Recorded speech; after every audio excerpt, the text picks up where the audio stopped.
অবিভক্ত দৰং জিলা কলিতা জনগোষ্ঠী সন্মিলনৰ দেওধনী ঘাট শাখাৰ উদ্যোগত 106 সংখ্যক বাৰ্ষিক অধিৱেশনৰ চমতীয়াপাৰা গোবৰ্ধন পাৰা শিৱ মন্দিৰ প্ৰাংগণত ভূমি পূজন আৰু লাইখুটা স্থাপন কৰে।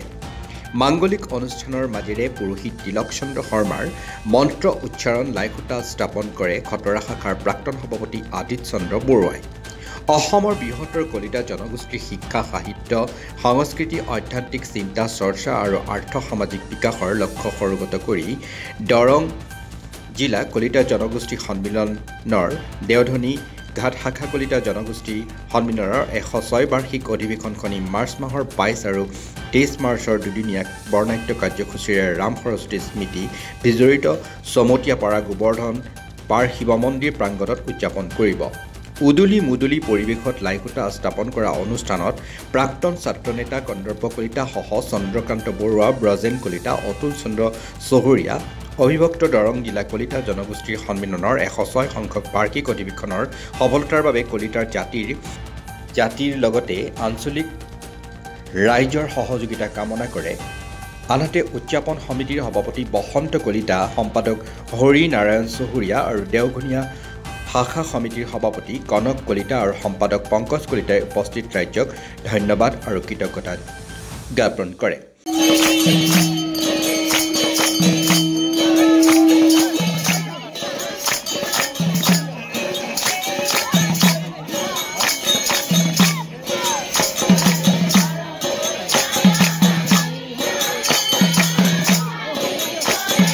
অত্যন্ত সৌভাগ্যৰ দিন।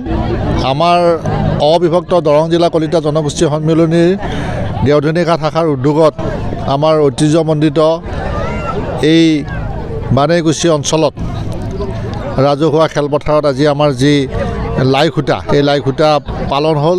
আমাৰ অবিভক্ত দৰং জিলা কলিতা জনগোষ্ঠী সন্মিলনৰ অধিৱেশনখনি অহা 22-23 মাৰ্চত এই স্থানতে পবিত্ৰ স্থানতেই অনুষ্ঠিত হ'ব আৰু আজি সেই উপলক্ষে লাইখুটা স্থাপন ইতিমধ্যে হৈ গ'ল।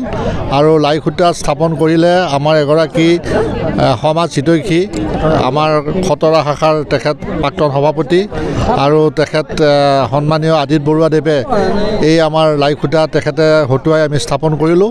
আৰু সঁচাকৈয়ে আজি প্ৰায় গোটেই অঞ্চলৰ পৰা স্বতঃস্ফূৰ্তভাৱে আমাৰ যথেষ্ট জ্যেষ্ঠ লোকসকল, আমাৰ পিতৃসম ব্যক্তিসকল, আই মাতৃসকল বিশেষকৈ ইয়াত ওলাই আহিছে। প্ৰায় 1000 মানুহ ইয়াত ওলাই আহিছে আৰু আমি আশা কৰিছোঁ যে আজিৰ এই যি উৎসাহ, এই উৎসাহ আৰু উদ্দীপনা অত্যন্ত আশাব্যঞ্জক আৰু স্বতঃস্ফূৰ্ত।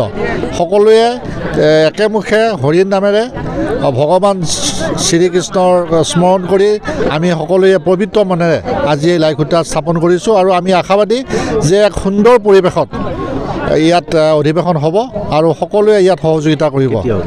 অহা 22 মাৰ্চ আৰু 23 মাৰ্চত সকলো জাতি জনগোষ্ঠী সকলোৱে জাতি ধৰ্ম নিৰ্বিশেষে সকলোৱে ইয়াত অংশগ্ৰহণ কৰিব।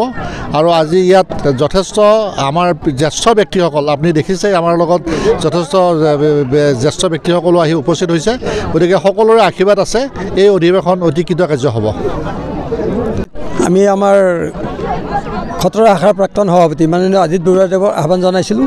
তেখেতে আহি সময়মতে উপস্থিত হৈ আমাৰ লাইখুটা স্থাপন কৰিলে আৰু ভক্তবান ৰাইজ তথা আমাৰ জ্ঞাতি মণ্ডলী আঞ্চলিক ৰাইজৰ সহযোগিতাত বা জিলা সমিতিৰ সভাপতি সম্পাদক প্ৰমুখ্য উপসভাপতি বহুকেইজন ব্যক্তিত আমাক যেতিয়া আশীৰ্বাদ দিলে আহি আমি নিশ্চয় ভাবিছোঁ যে আমাৰ এই অনুষ্ঠানটি নিশ্চয় সাফল্যমণ্ডিত হ'ব।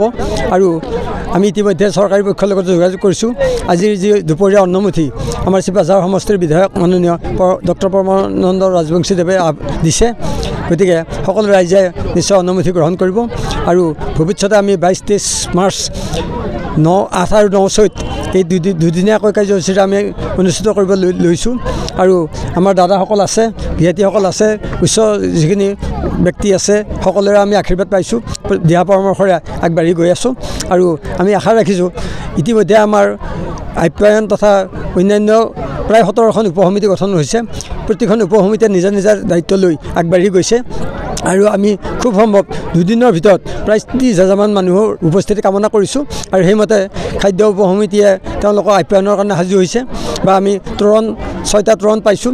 প্ৰতিটো আমাৰ পথতে আমাৰ ইয়াতে প্ৰৱেশ পথত আমি তৰণবিলাক নিৰ্মাণ কৰিম আৰু ইতিমধ্যে এটা নেশ্যনেল লগত কথা পাতিছোঁ আমি 80 ফুট আৰু 120 ফুট দীঘল ৰভা 40 ফুট 60 ফুটৰ মঞ্চ এইখিনি আমি সাজু কৰি উঠিবলৈ যত্ন কৰিছোঁ আৰু জ্ঞাতিসকলে আমাক যি ধন ধান বা আশীৰ্বাদ প্ৰেৰণ কৰিছে তেওঁ সকলোলৈ আন্তৰিক শুভেচ্ছা আৰু ধন্যবাদ জ্ঞাপন কৰি অনুষ্ঠানটি সাফল্যমণ্ডিত হোৱাৰ আশা ৰাখিছোঁ। নামখলাৰ পৰা দীপেন ডেকাৰ প্ৰতিবেদন AIPL Live 24/7।